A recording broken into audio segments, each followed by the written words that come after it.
오늘은 그리스도의 생수를 마시자라는 제목으로 은혜의 시간을 갖고자 합니다. 제가 어린 시절을 돌이켜보면 지금도 흐뭇하게 다가오는 기억이 있습니다. 여름철이 되면 요즘처럼 찔 때 할아버지께서 얼음을 사오라고 하면 달려가서, 그때는 얼음 가게가 있었습니다. 새끼질로 묶어주는 얼음을 사와서 씻어서 바늘과 망치로 얼음을 끼워서 수박에다가 이렇게 화채를 내서 둘러앉아 먹으면 그렇게도 시원하고 맛있고, 할아버지 할머니가 기쁨으로 가득한 것 같은 순간이 지금도 제 머릿속에 또렷이 남아있습니다. 성경 속에도 비슷한 이야기가 있습니다. 우리가 잘 알고 있는 것처럼 요한복음 4장에 가면 동네 사람들이 얼굴을 피해서 가장 뜨거울 때 물을 기르러 간 한 이름 모르는 여인에게 예수님께서 이렇게 말씀하십니다. 이 물을 마시는 자마다 다시 목마르겠지만 내가 주는 물을 마시는 자는 영원히 목마르지 아니하리라. 내가 주는 물은 그 속에서 영생하도록 솟아나는 샘물이 되려 하고 말씀하십니다. 우리가 냉장고 속에서 꺼내는 그 음료는 잠시 잠깐 우리의 갈증을 해소시키지만 예수님께서 주시는 그 물은 영생하도록 솟아나는 깊은 샘물이다라는 이 말씀이 오늘 제가 전하고자 하는 핵심 메시지입니다.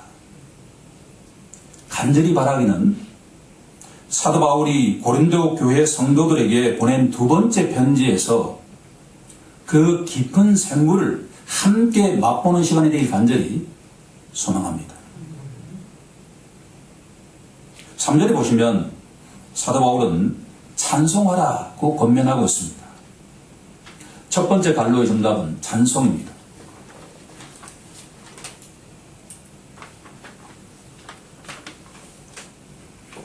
성경은 예수 믿는 사람이 누구인가를 다양하게 정의하고 있는데, 오늘 이 본문에 따르면 그리스도인은 찬송하는 자입니다.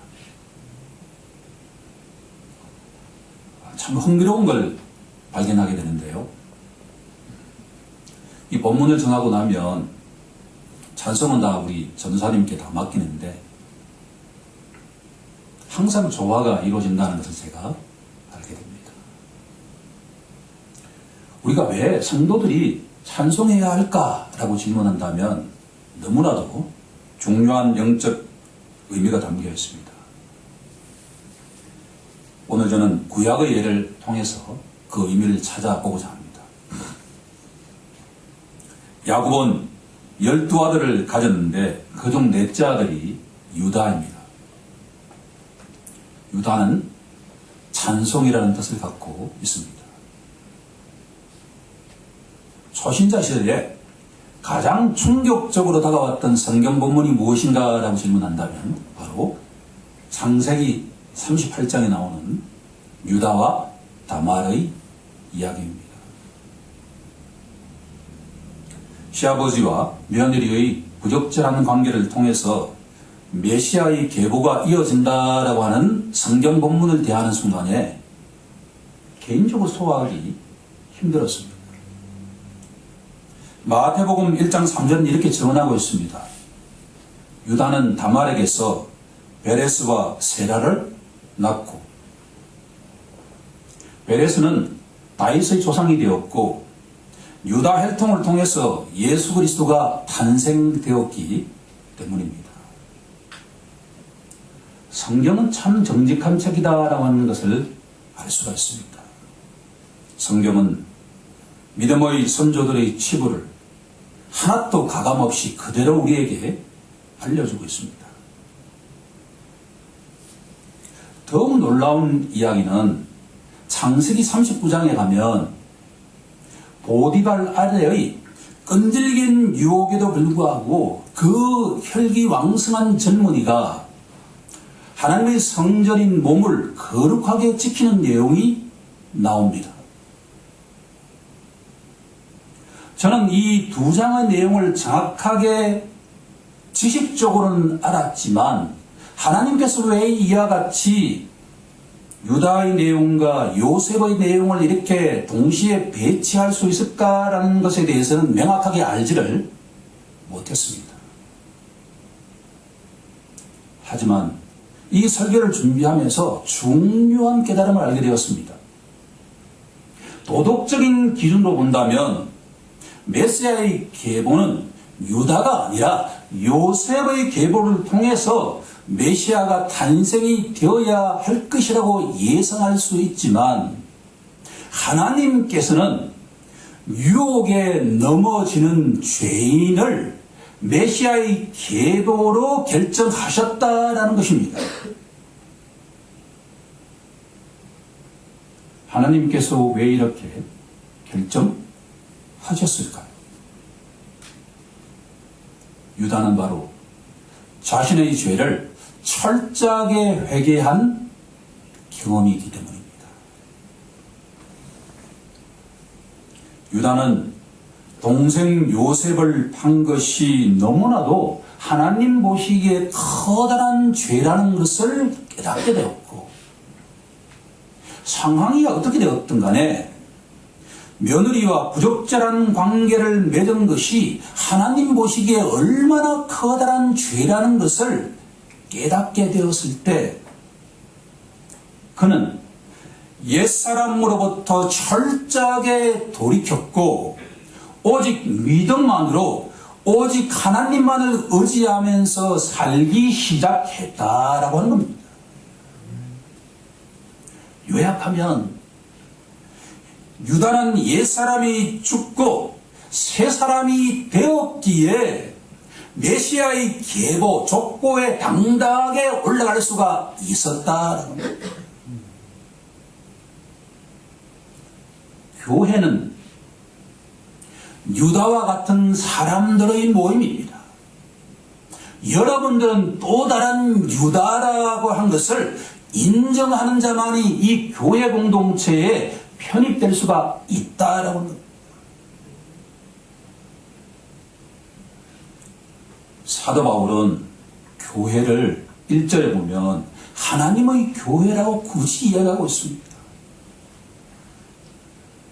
너무나 이 거룩한 구절을 이단이 그 용어를 채택하면서 마치 하나님의 교회가 이상한 것이 다가오지만 복음도 사도 바울은 로마서 1장 1절에서 하나님의 복음이라고 선포하듯이 교회도 하나님의 교회다라고 하는 겁니다.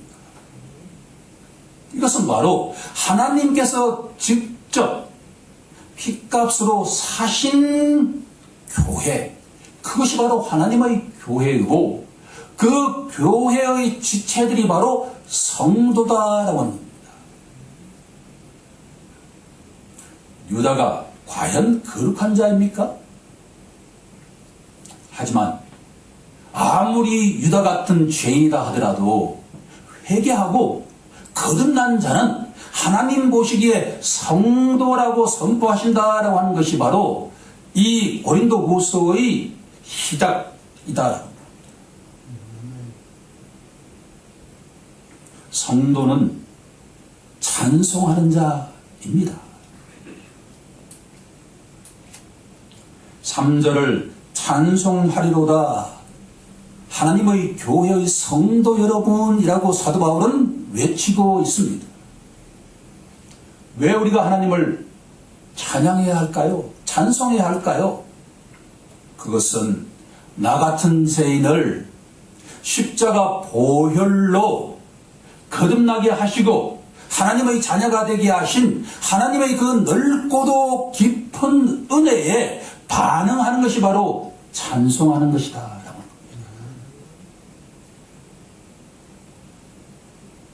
지금도 찬송할 때마다 가슴이 뭉클하게 다가오는 것은 찬송의 가사는 복음의 내용이기에 나 같은 죄인이 어떻게 죄사함을 받았을 것이며 하나님의 자녀가 되어서 매주마다 하나님께 경배 찬송할 수 있는 위치에 와 있는가를 생각하면 찬송하지 않을 수가 없다라고 합니다. 우리 모두 날마다 하나님을 찬송하는 모두가 되길 간절히 소망합니다. 그러면 우리가 찬송해야 할 대상이 누구일까라고 질문한다면 누구라도 하나님이라고 답할 것입니다.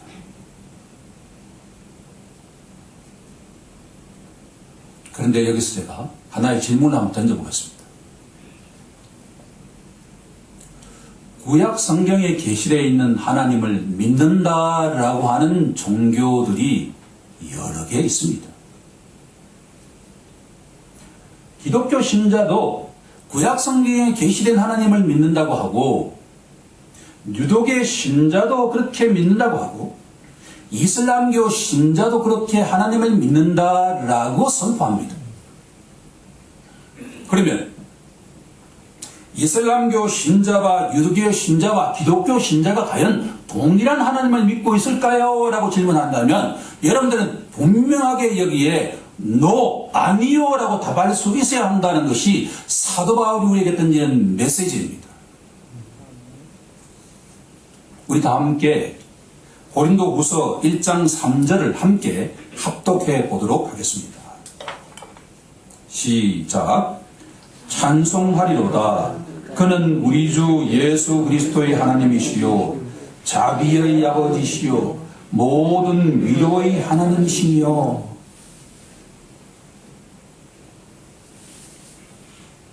이 속에서 우리들은 깊은 영적인 샘물을 끌어올린 시간입니다.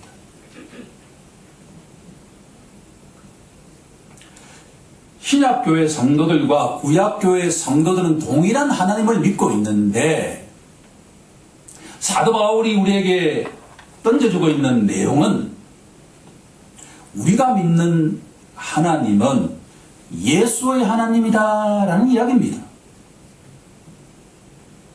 만약에 누군가가 예수를 자신의 구세주와 주인으로 영접하지 않은 상태에서 구약에서 계시하는 아브라함의 하나님, 이삭의 하나님, 야곱의 하나님을 믿고 의지한다라고 이야기한다면 그 신앙 고백은 불완전한 것이다라는 겁니다.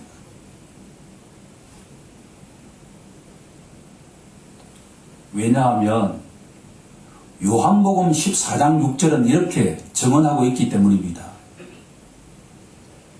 내가 곧 길이요 진리요 생명이니 나로 말미암지 않고서는 아버지께로 올 자가 없느니라.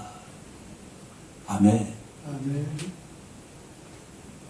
나로 말미암지 않고서는 예수님을 통하지 않고서는 절대로 하나님께 갈 수가 없다라고 사도 요한이 분명하게 선포하고 있다는 것입니다.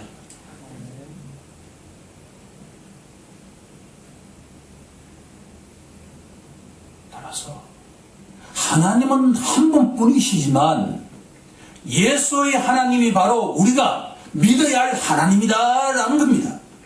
내가 예수의 하나님을 믿는다고 고백할 때 바로 아브라함의 하나님, 이삭의 하나님, 야곱의 하나님이 된다라는 겁니다. 그러면 이런 질문을 또 던져야 할 것입니다.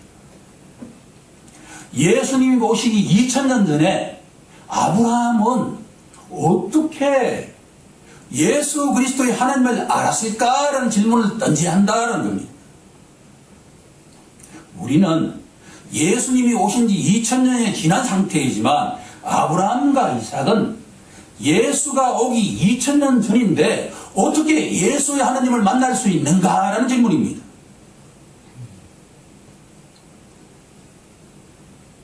사활을 걸어야 할 대목입니다. 요한복음 8장 56절에 가면 사도 요한이 이렇게 증언하고 있습니다. 너희 조상 아브라함은 나이 때 볼 것을 즐거워하다가 보고 기뻐하였느니라. 이게 무슨 말이냐 그러면 믿음의 조상 아브라함이 믿었던 것은 때가 되면, 언제인지 모르지만 때가 되면 자신의 후손을 통해서 천하 만민이 복을 받을 것이다 라고 하는 창세기 12장 3절의 말씀이 성취될 것이다 라고 하는 것을 믿었다라고 합니다. 믿는 순간에 하나님께서 어떤 영적인 눈을 확 열게 하신다 그러면 예수 그리스도의 성육신을 통해서 그 후손의 십자가를 통해서 우리의 모든 죄와 허물이 사함받는다라고 하는 것을 보여주셨다.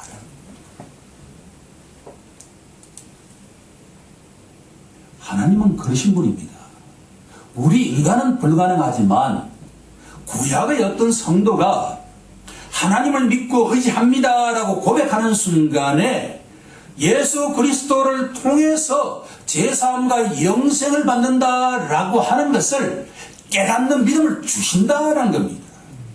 따라서 구약의 백성이나 신약의 백성이나 동일하게 예수가 믿고 의지한 그 하나님을 믿었다라는 결론에 도달한다는 겁니다.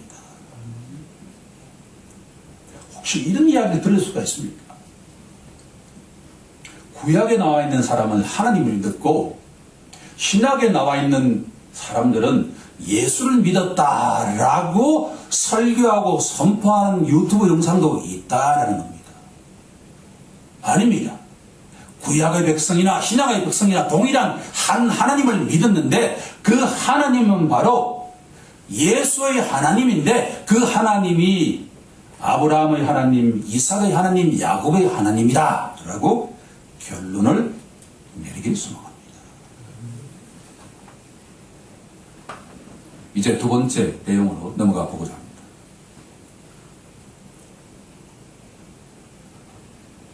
고린도후서 1장 3절에는 하나님의 성품에 관한 두 가지 내용이 나와 있습니다.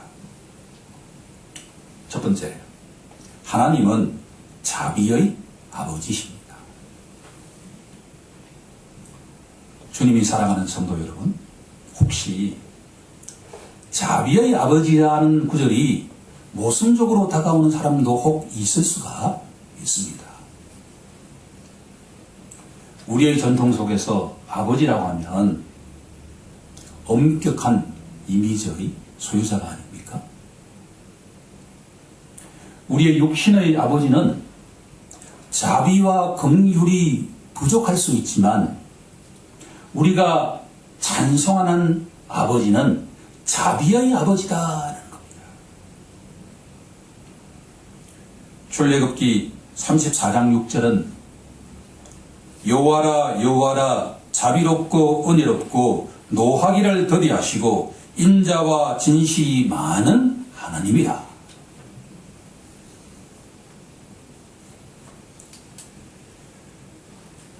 우리의 영적 아버지는 한 분뿐이신 예수의 하나님인 줄로 믿습니다. 이 무더위를 자비의 아버지와 교제를 통해서 이겨내시는 우리 모두가 되길 간절히 소망합니다. 두 번째 하나님의 성품은 위로의 하나님이다라는 내용입니다. 제가 오늘 본문을 이렇게 택한 이유는 바로 위로라고 하는 단어 때문입니다. 우리 교회와 우리 사회에서 가장 필요한 단어가 무엇인가라고 질문한다면 위로입니다. 우리에게 위로만큼 더 필요한 것은 없는 줄로 믿습니다. 자, 우리 다 함께 서로서로 주님 이름으로 위로합니다 라고 위로해 보면 좋겠습니다. 주님 이름으로 위로합니다. 두 번째 갈로 정답은 위로입니다.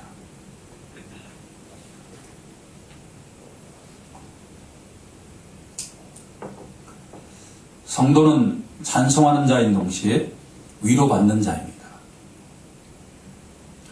위로라고 하는 단어를 찾아보면 옆에서 부르다라는 의미를 가지고 있습니다. 칼레오라고 이 단어는 파라는 옆에서 칼레오 부르다. 하나님께서 때를 맞춰 우리 옆에 오셔서 누구야? 라고 부르는 것이 바로 위로다. 제가 이 위로라고 하는 단어를 네 가지로 한번 풀이해 보겠습니다. 꼭 메모하셨다가 기억하면 좋겠습니다. 첫 번째는 듣다라는 내용입니다.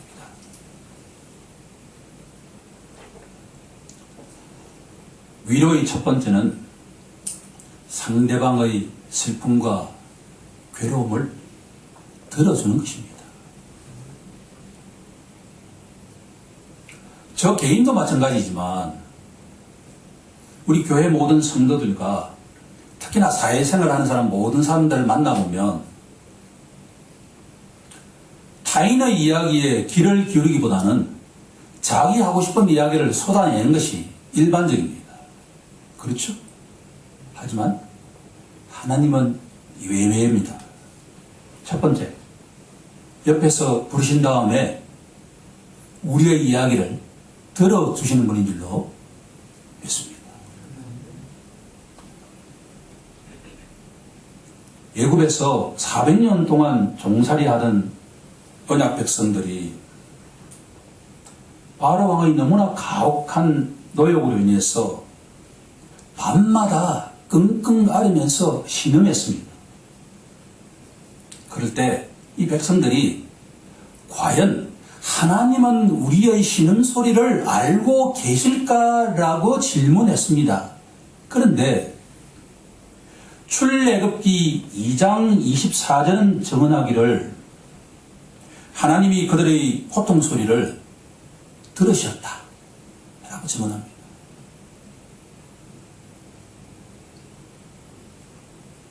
성도 여러분, 이 세상에서 가장 고통스러운 시간은 언제일까요?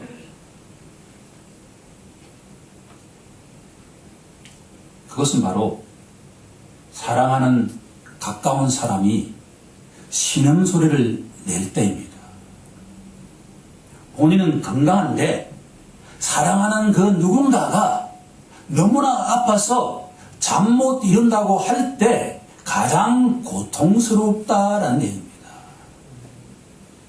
장장 400년 동안 하나님은 눈에 넣어도 아프지 않을 그 이스라엘 백성들의 신음소리를 듣고 들으셨다.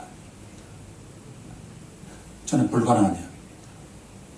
저는 아마 도망쳤을 것입니다. 하지만 하나님은 장장 400년간의 사랑하는 자녀들의 고통 소리를 듣고 들으셨다라는 이야기입니다. 왜? 하나님 왜 그렇게 하실까요? 라고 질문한다면 저는 잘 모르겠습니다. 아무튼 하나님은, 위로자 하나님은 들으신다는 얘기입니다. 두 번째, 하나님은 맞장구 치는 분이다. 초신자 시절에 어떤 일로 제가 힘들었는지는 모르지만 너무나 힘들어서 어떤 분과 우연히 대화를 했는데 이분이 딱 한 멘트를 했습니다. 참 힘들었겠다라고 하는 그 한마디가 지금도 저에게 너무나 감사한 기억으로 남아있다.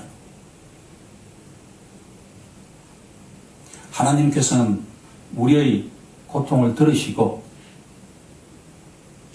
내 말이 맞다. 내가 참 힘들었겠구나. 그때 그 사람이 왜 너희가 그런 말을 했지? 라고 맞장구 쳐 주시는 분이다라는 얘기. 인간은 자기 말하기에 바쁘지만 하나님께서는 우리가 고난 속에 처했을 때 우리의 말에 유일하게 맞장구 쳐주시는 분임을 기억하길 소망합니다. 세 번째, 하나님의 위로는 돕다라는 의미를 가지고 있습니다. 가장 적극적인 의미가 아닐까라는 생각을 갖게 됩니다.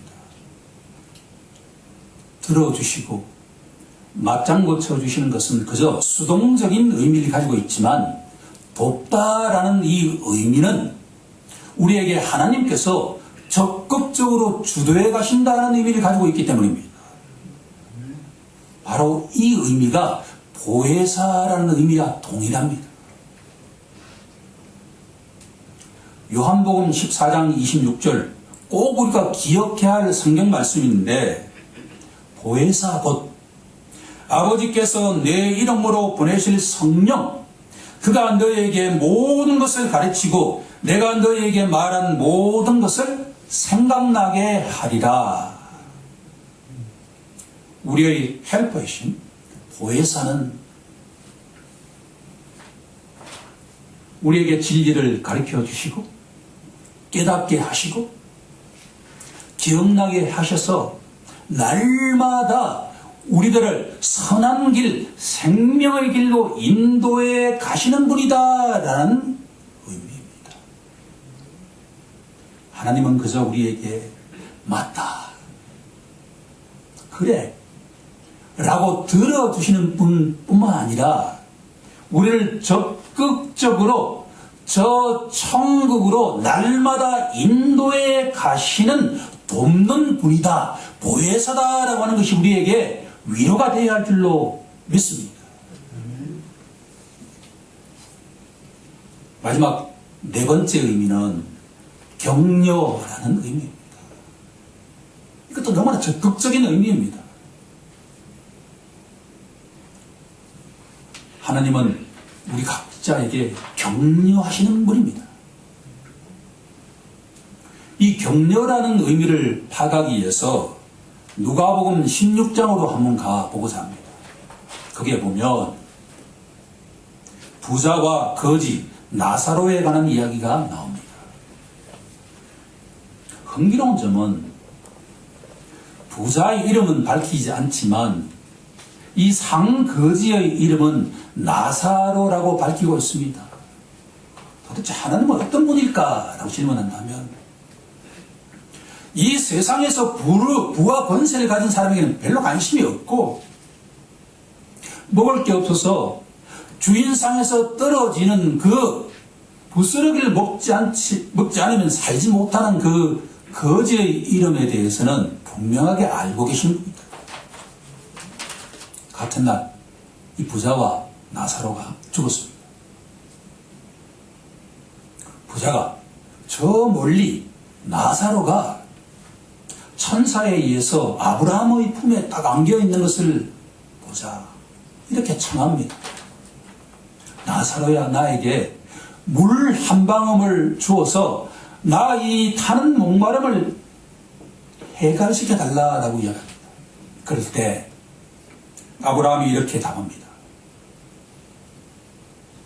당신은 살았을 때 좋은 것을 받았고 나사로는 고난을 받았으니 이제 그는 여기서 위로를 받고 너는 괴로움을 받으리라고 선포합니다. 하나님의 위로는 나사로처럼 때가 되면 저 천국에서 격려를 받는 대신에 그렇지 않은 사람들은 괴로움을 받게 된다라고 하는 의미를 갖고 있다라고 합니다. 이 말씀은 서로 우리가 이 땅에서 너무나 괴로운 상태에 처해 있는다 하더라도 하나님께서는 그 모든 것을 아시고 때가 되면 우리에게 풍성하게 위로의 격려를 주신 분이다라고 하는 것을 소망하라라는 의미로 받아들여야 할 것입니다. 우리 모두 그렇게 되길 간절히 소망합니다. 이제 마지막 세 번째 주제로 나아가야만 합니다.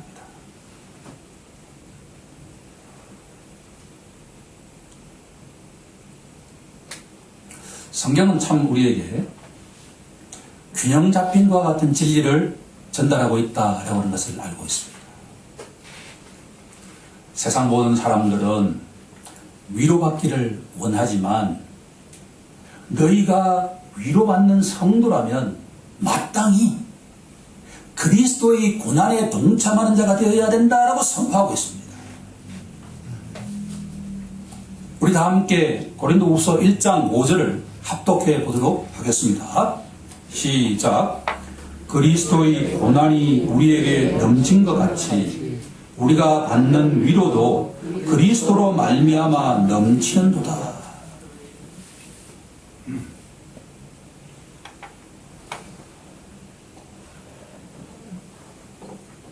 그리스도가 좀 어렵게 다가온다면 예수라는 말로 바꿔도 전혀 관계가 없습니다. 성도는 시작과 끝을 예수로 말미암아 사는 자입니다.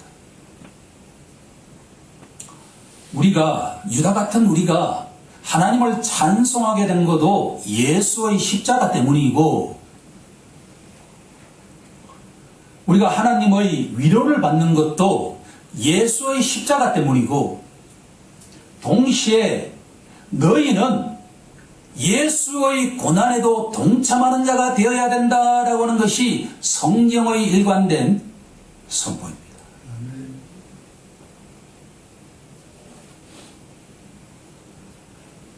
고난이 찾아올 때 피할 길을 주시는 하나님께서는 절대로 고난의 길을 피하게 하시는 분은 아닙니다. 그러면 그리스도의 고난이 무엇일까를 정확하게 알면 잘 대처하지 않겠습니까?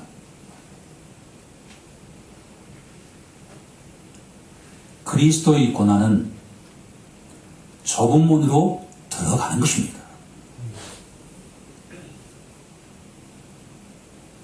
인간의 역사는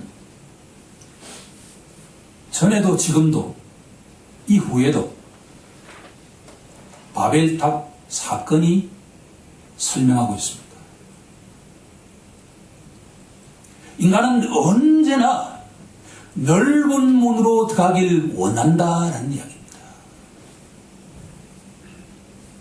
이것은 자기 이름을 높이기 위한 것이 인간의 역사입니다. 그런데 예수님의 고난은 저 높은 천국에서 낮디 낮은 이 땅으로 오시는 것이 바로 고난이다라는 겁니다. 고난이 별 게 아니라 저 천국을 버리고 이 죄 많은 땅으로 오신 것이 고난이다라는 겁니다.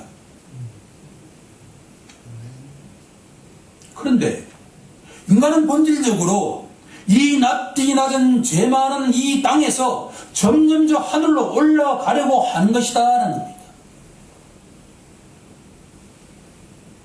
그러면 우리가 성도라면 어떻게 하면 주님의 그 고난에 참여할 수 있을까? 첫 번째,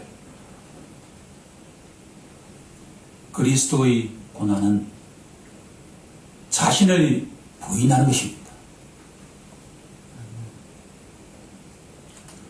이 말씀은 우리가 주님 부르시는 그날까지 날마다 묵상해도 부족합니다. 오늘은 조금 알았다가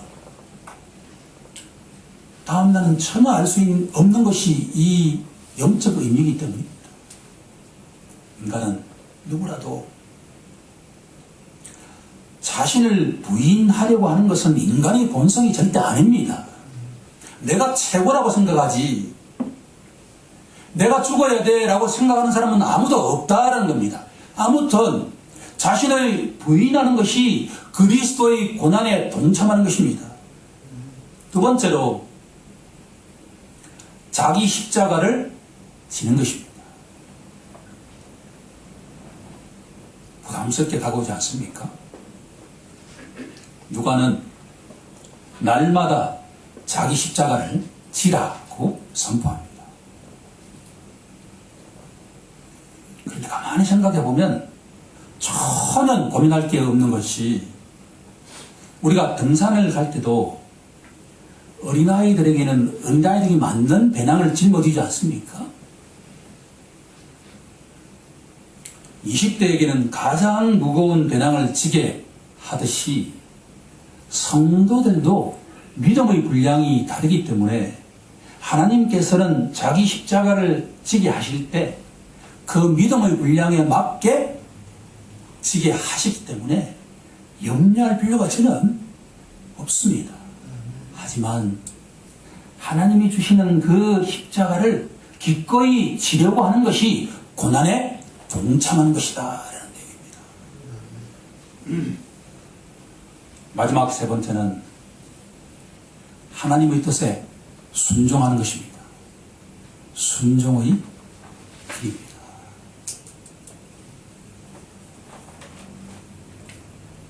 성도는 주님이 가신 그 길을 묵묵히 따라가는 자, 순종하는 자입니다. 이제 말씀을 정리해 보고자 합니다. 구약과 신약의 성도는 모두 찬송하는 자입니다.